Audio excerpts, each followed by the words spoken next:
ఒక ఊరిలో ఒక ముసలి బ్రాహ్మణుడు ఉండేవాడు. ఆ పూజారికి శివపూజ తప్ప మరేదీ తెలియదు. ఎప్పుడూ శివనామం జపిస్తూ ఉండేవాడు. ఆ పూజారికి కొంతకాలంగా ఎవరో గుర్తు తెలియని వారి నుంచి డబ్బులు, ఆస్తులు వస్తున్నాయని ఆ ఊరి జనం అతనిపై అనుమానం పెంచుకున్నారు. అతనిపై కేసు పెట్టి ఆ పూజారిని కోర్టుకు తీసుకుని వస్తారు.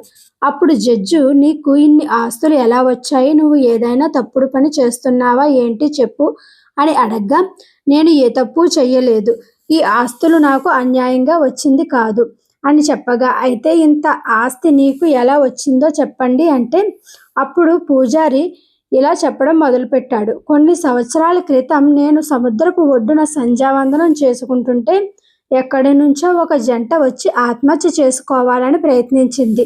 నేను వారిని ఆపి ఆత్మహత్య మహాపాపం అని చెప్పి వారిని మంచి మాటలు చెప్పి వారిని దీవించి అక్కడి నుంచి వెళ్ళిపోయాను.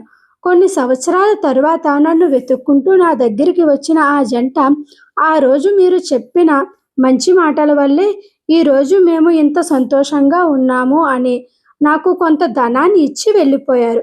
అప్పుడు సంతానం కలగాలి అని ఆశీర్వదించి పంపించాను.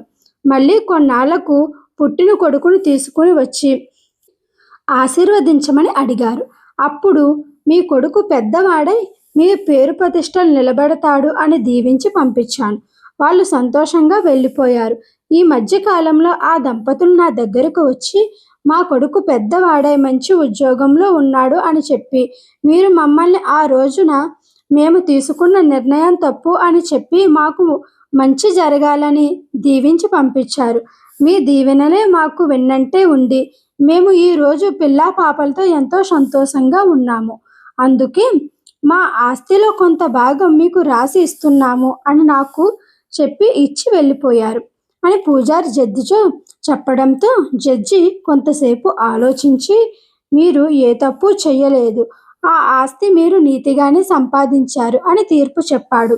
పూజారి వెళ్ళిపోతుండగా, ఒక్కసారి ఆగండి అని, మీకు ఇన్ని ఆస్తులు ఇచ్చిన ఆ దంపతులు ఎవరు? నేను తెలుసుకోవచ్చా అని జడ్జి అడగ్గా, వాళ్ళు ఎవరో కాదు, నిన్ను కన్న తల్లిదండ్రులే అని చెప్పాడు.